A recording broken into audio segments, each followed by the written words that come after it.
Hey there, welcome back to Innovation Cafe. I'm Gary Schuster, your friendly neighborhood inventor. Today, we're diving into a fundamental concept that impacts creators, educators, YouTubers, pretty much anybody who uses or cares about content, the concept of fair use. It's called different things in other countries, but we're going to look at the US because they're about a quarter of the global gross domestic product. So if you're going to focus on one market, the US is a pretty good choice. What is fair use? Fair use is a doctrine in US copyright law that allows you to make limited use of copyrighted material without getting any permission from the rights holder. It's a legal concept, and it's intended to encourage innovation, commentary, education, and freedom of expression. So sounds good so far, right? It is an exception to copyright because without it, it would be really hard to make a lot of the content that we all enjoy. Things like sampling in music, things like taking a clip of an important video or movie or historical event and using it. While it's called fair use, it really tracks the First Amendment's protections fairly well. Once a work becomes part of the cultural fabric of a country, for example, Martin Luther King's I Have a Dream speech, locking it up behind a paywall of copyright would be a pretty severe impediment to free speech and open dialogue. Imagine if you couldn't even refer to the phrase, I have a dream. That would be really limiting for freedom of expression. Now, one way to understand fair use is it runs in parallel with the First Amendment and freedom of expression. One way to understand fair use is that it's a way to make sure that copyright protections don't interfere with our growth as a society. They don't interfere with the creation of new works. Yes, it's important to encourage people to create works to have copyrights and patents and other methods of protecting the products of your brain. But we also can't be too limited in what we're allowed to build on. If you're straight up copying somebody else's work, that is not a particularly unique form of expression, and you're not going to have First Amendment protection for it because it's copyrighted. Now, you could rephrase it. You could say the same concept in a different way, and that would be protected and not infringing that copyright. But if you take a work and you modify it, then critique it, that should fall within the First Amendment's protections. Now, if you take a look at what we're showing right now, you can see that I'm using copyrighted images, but I'm putting them together in a new way. I am transforming them. I'm using them to teach.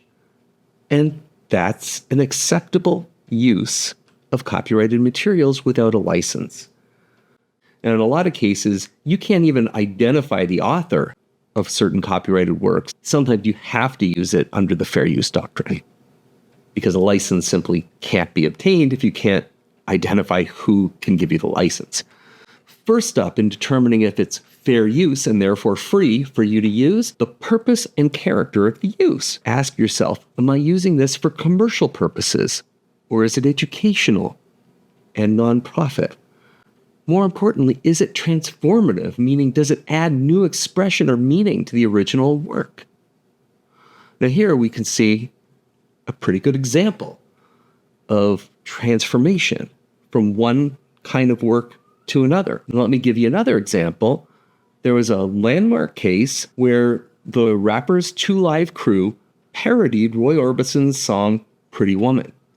Even though they used a fairly significant part of the original song and it was commercial use, the US Supreme Court ruled it was fair use because it was transformative. It provided social commentary and added new expression. On the other hand, if you're just copying someone else's work without adding new meaning, and especially if you're doing it for commercial gain, it is much less likely to be considered fair use. Next, the nature of the copyrighted work. Now, this is a factor that considers whether the work is more factual or creative. Courts are generally more protective of creative unpublished works than factual published ones. And here's an example. Consider Harper & Row versus Nation Enterprises. Yes, I went to law school, so I'm throwing in case names. Please ignore them. Nobody other than lawyers really remembers them anyhow. The Nation magazine published excerpts from Gerald Ford, former U.S. president, from his unpublished memoirs. and it included his key reasons for pardoning Richard Nixon. The Supreme Court held it was not fair use. Publishing key excerpts from an unpublished creative work was not permitted. Now, you can see this is a fairly subjective analysis. In my opinion, the reasons one president would pardon another president for crimes in which he was an unindicted co-conspirator is possibly the most newsworthy thing out there, and probably, my opinion, should have been considered fair use. So you can see how both sides of the fair use argument can be put forward, and it really does depend on who's on the court, on how they're feeling that day. I mean, it's not as set in stone as we would like to think the judicial process is. Now, a third factor, the amount and substantiality of the portion used. Put simply, how much are you using? Are you taking the heart of the work? Time for an example. Now, this is a case that I remember from law school in Sony Corp versus Universal Studios. And what happened was people recorded entire television shows for personal use on a brand new, amazing machine, the video cassette recorder. And the Supreme Court, in a very close call, 5-4, said it was fair use because it didn't harm the market for the show. Again, 4 judges said no, 5 judges said yes. So this is a fairly subjective thing. Is it fair use? Now, the fourth big factor, unsurprisingly, is money.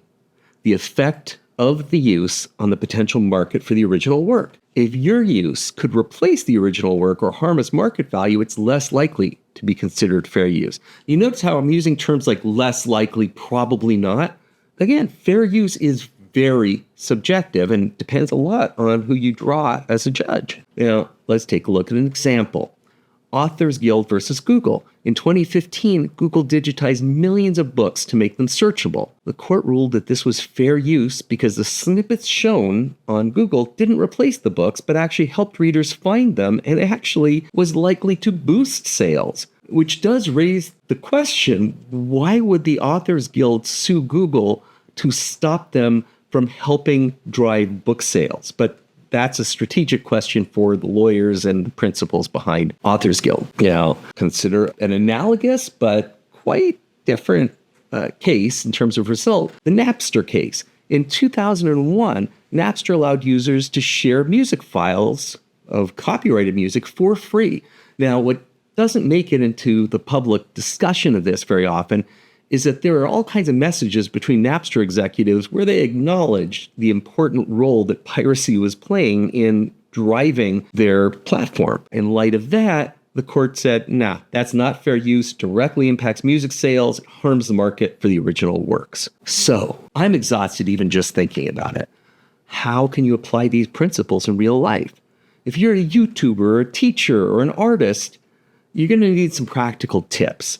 But take them all with this caveat. Fair use is very subjective. Did I say that before? Yeah, I think like 8 times. It's still very subjective. So here are some things to look for and to try to do. First, be transformative. Don't just copy it. Add some new expression or meaning. Add commentary, criticism, and parody. Now, the Supreme Court in a libel case also carved out parody as a use that's exempt in many cases from libel law. So the Supreme Court, at least in the past, has had a fondness for parody. So, for example, if you were to take this video, put a dunce cap on it, and have a big thing at the bottom explaining what I'm getting wrong, that would be pretty good parody, and I doubt that I could sue you for copyright infringement. I also doubt that I would, because I would probably find it funny. Now, use only what's necessary. This is one of those cases where less is more. If you use the smallest portion you can to make your point, that's much more likely to be fair use. Also, consider the type of work. Factual or published works are safer than unpublished or highly creative ones. There is no copyright on facts. I can't copyright the fact that the sky is blue on a sunny day, but I can copyright my drawing impressionistically of the sky with clouds, and it's a fundamental difference. One is fact and one is an expression. Another way to think about this, it rides right into the next thing, market impact. If you reveal the core pieces of an unpublished work, you're likely to wreck the market for that work when it does get published.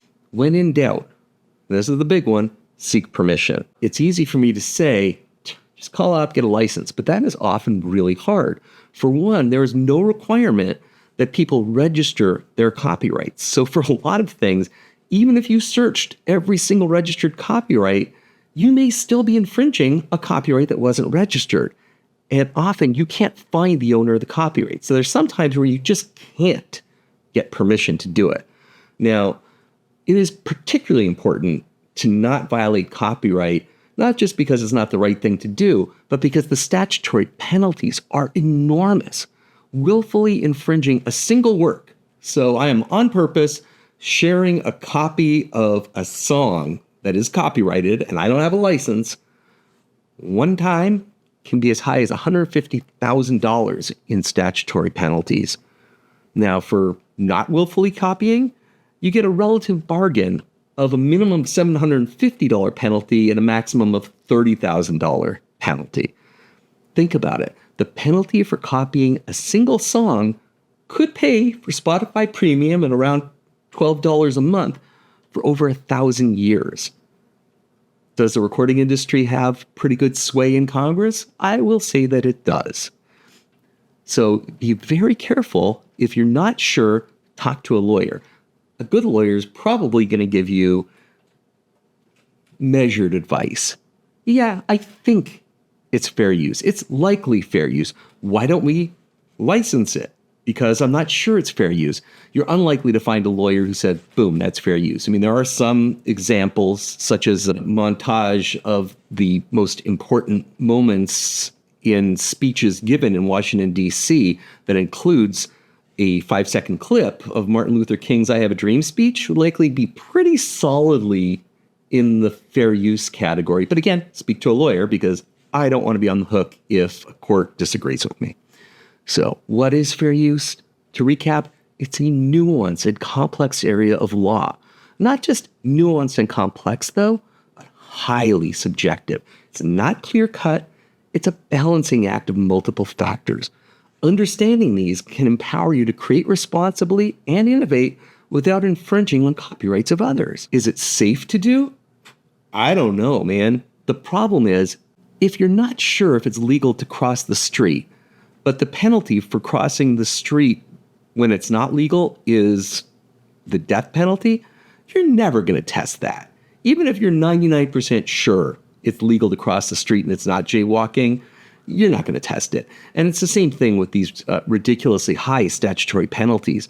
Very few people are going to push the boundaries of fair use because it's just terrifying to be stuck with millions of dollars in damages because you thought that 4 seconds of I Have a Dream was fair use, but it turns out that 3 seconds the court would have considered fair use.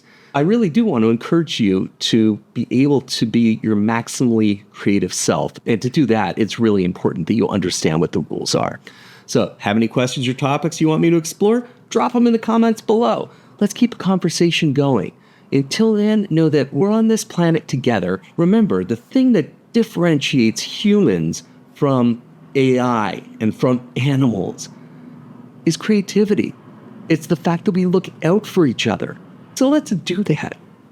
Let's be kind to each other. Let's invent ways to make each other's lives better instead of harder. Thank you for joining me on this highly subjective and equivocal look at fair use. Thank you for joining Innovation Cafe. If you found this video helpful, please give me a thumbs up, subscribe.